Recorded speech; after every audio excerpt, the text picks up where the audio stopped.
Hey y'all, what's up? JamiThatsMe here. Welcome back to the channel and welcome back to another update. Update on the Riverfront situation that was going on. I came across a video, more so an interview with the captain of that Harriet too. And he pretty much gives us a play-by-play of how things got started from beginning to end, all right? He also kind of go on to let us know that he will be pressing charges, and also this group has indeed been a problem in the past. And I'm like, oh girl, that is some damning evidence, okay? If you ask me. Now, I don't know if they're going to take his information into account when it comes to, sentencing or, fining, going to trial, or whatever the case is. But just the fact that he's putting it out there, I appreciate. And it's being recorded and it's going to be on multiple, platforms should they need to pull this interview and listen to it for any evidence in any fashion, okay? That's why I feel like they should not go lenient on this group. I understand that they have 3 people that were arrested. They're looking for more, and they're saying that these are misdemeanors for the most part. But my thing is, if this man is saying they have a history of doing this in the past where cops were called and nothing was done, then y'all should not be going lenient on this group at this particular time, in my opinion, okay? Now, I do want to get into this article before we listen to the video real quickly, okay? Because the headline of this article says, Alabama boat workers had problems with group ahead of fight. So let's see what they say. They say a boat worker in Alabama has spoken out about a recent brawl and said that he and his crew have had issues with those involved in the fight in the past. Okay. On Saturday, officers with the Montgomery Police Department in Alabama responded to the brawl at the 200 block of Coosa Street, close to the waterfront by Riverfront Park and the city's baseball stadium. Okay. Now, on Monday, Jim Cottrell, the captain of the Harriet II, spoke with News and Views with Joey Clark on Alabama's 93.1 radio station about the recent brawl by the park. And he explained that he was attempting to dock the Harriet II boat, but was blocked by a pontoon boat, actually blocked by 2 of them during his interview. Okay, they're saying that during his interview, Cottrell said that it was not the first time he had encountered the group of people who were at the pontoon boat and were involved in the brawl. Okay, so this is not his first time, and this is what we just heard them say. Now we're about to go ahead and we're about to listen to him give his eyewitness account on everything that took place on August 5th, Cinco de Negro. Okay, so let's go ahead and let's switch screens over here and let's get into it. Let's see exactly what he had to say.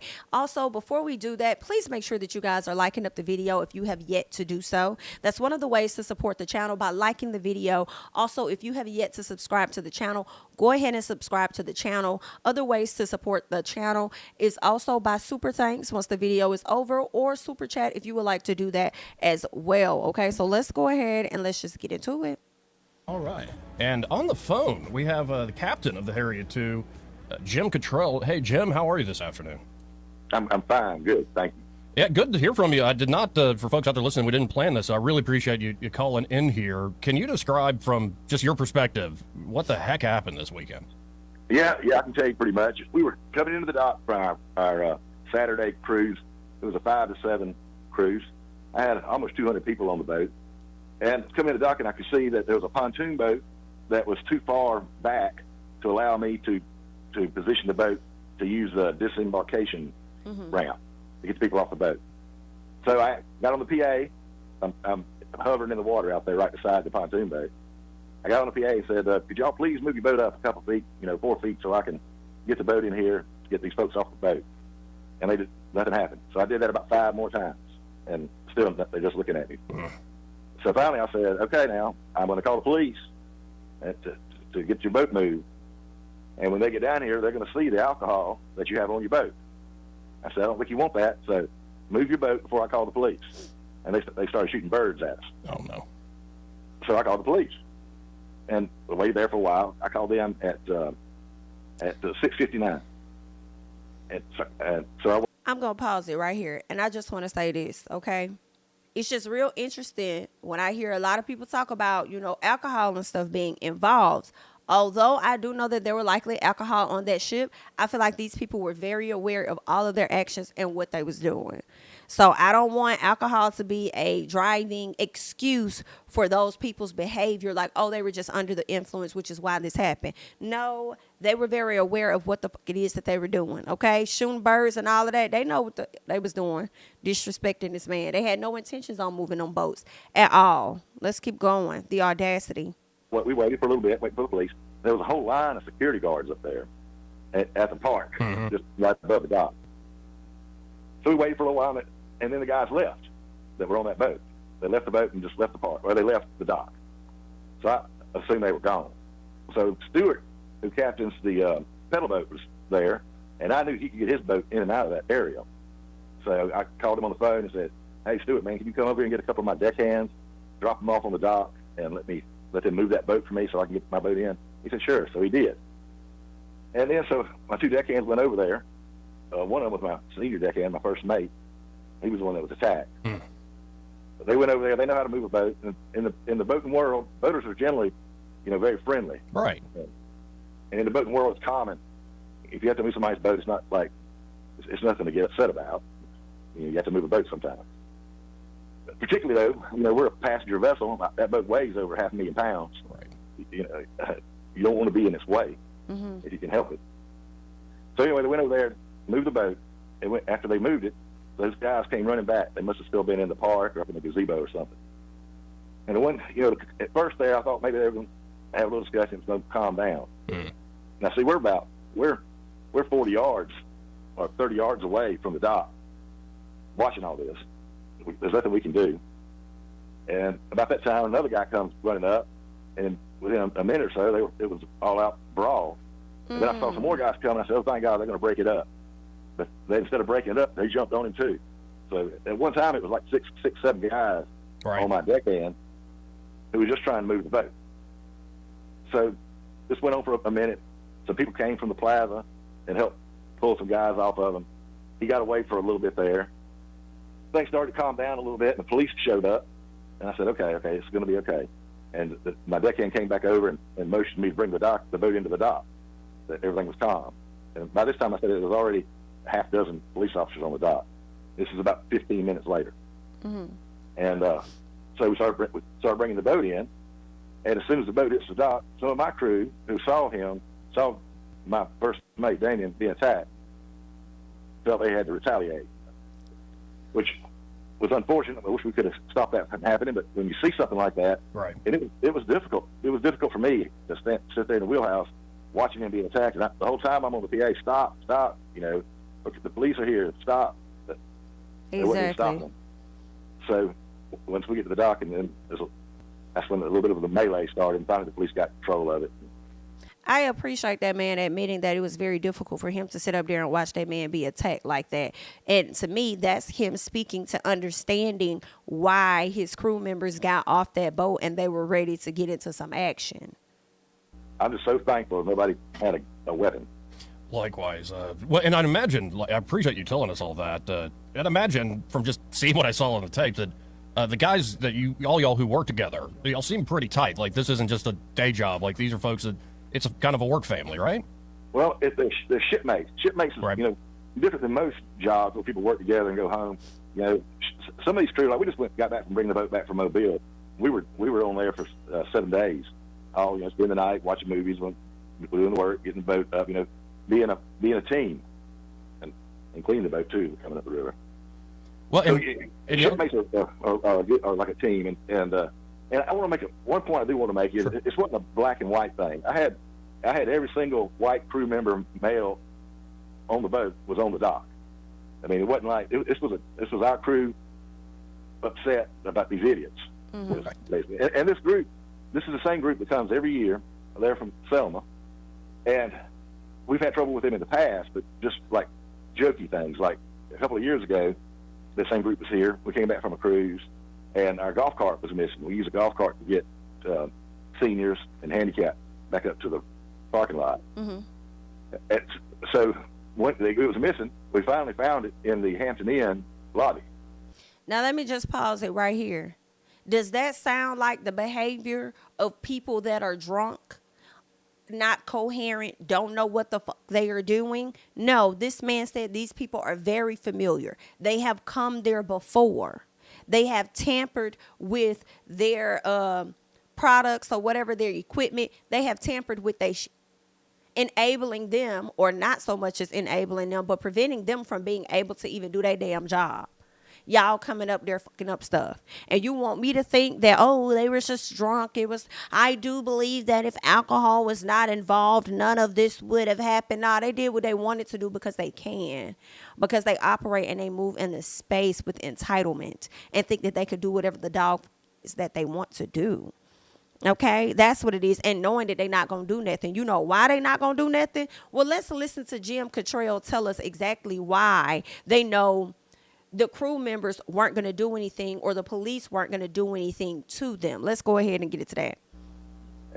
And we looked at the Hampton Inn video, found out who did it, and we had them come down, and we were going to press charges in, but the police, talked the side of it, saying this may not be so serious to press charges. So, did y'all hear what the fuck they said? That's why they do the behavior and do the shit that they do. And it's so funny to me because a lot of time y'all law enforcement people can use your discretion when it comes to a lot of things. And I feel like there are some things that y'all don't use y'all discretion on, and y'all go ahead and arrest them. Had this been a group of black boys or whatever the case was, y'all, they probably would have been in some trouble, honey. All right. But you got these white folks over here doing whatever the hell it is they want to do. They call the police and let you know what's going on. And then y'all want to sit up there and convince these people like, oh no, let's not move any forward. Let's not arrest them or anything. It shouldn't have to be that deep. You got your equipment recovered. So let's just go ahead and move on about our day and everybody has a good day. Okay. And then fast forward, motherfuckers, look where we at now. Okay, so I guess if y'all wasn't going to handle it, the people was going to be out there and handle it for them. You feel what I'm saying? But let me go ahead and just rewind it a little bit so y'all can hear all of that completely through. And we looked at the Hampton Inn video, found out it was missing. We finally found it in the Hampton Inn lobby. Like jokey things. Like a couple of years ago, the same group was here. We came back from a cruise, and our golf cart was missing. We used a golf cart to get seniors and handicapped back up to the parking lot. So when it was missing, we finally found it in the Hampton Inn lobby. And we looked at the Hampton Inn video, found out who did it, and we had them come down, and we were going to press charges in, but the police, talked the side of it, saying this may not be so serious to press charges. So we let it slide. And they've done little prank stuff like that. I didn't think it was a big deal. When I saw all those boats there, I knew exactly who it was. They come every year about the same time. Well, unfortunately, they're getting, they probably, from what I saw, the moment where you said it's your most senior, first mate, you're saying, who the gentleman was attacked initially, and they're ganging up on him. I'm like, okay, y'all just crossed the line there where you kind of got what's coming to you. I hear where you're kind of trying to keep everybody back, like the police are coming, let's not make this worse than it should be. But I think folks are now doing some internet detective work, and they've already figured out exactly who these people are. Mm-hmm. Right. Oh yeah, we know exactly who they are. We're pressing charges. I'm pressing charges, and the young, the white crew member that I had on the dock that was helping. He's just a young guy. He looks big, but he's just a kid still. Yep. He's like 16, and their family's pressing charges. So. As they should press charges. Now, a lot of people are getting it confused. People are thinking that the 16-year-old that was swimming from the Harriet to the dock is the one whose parents are actually, pressing charges, but that's not the case. When the fight first initially went down, if you guys paid attention, there was a young boy that had on khakis and a blue shirt, and I think he could have had on a life jacket or had some type of orange on top of him as well. And he was with the shipmate, I guess the first hand to the captain, the man that ended up being assaulted. He was with him, and even when he tried to kind of get them off of that shipmate, what ended up happening was one or two of those white people that were a part of jumping that man hit that baby. Okay? Hit that baby. Do you hear what I say? All right? So I feel like it ain't even about them being drunk. I think they were just enraged. Okay? And they hit that baby. So now the mama said, that's what we doing. Bet. pressing charges. And this is just exactly where we at with it. And I'm here for it. Shout out to the captain for wanting to press charges. And shout out to that family that's also going to be pressing charges, okay? But I also feel like Damien should also press charges on all of the people that assaulted him. That's the shipmate. And I also think the owner of the Harriet, while she's out there firing people, allegedly, according to the woman we listened to on yesterday, she should be the one out there pressing charges for them also assaulting one of her shipmates, somebody that's helping your shit go round. You just heard the man talk about how they were down in Mobile.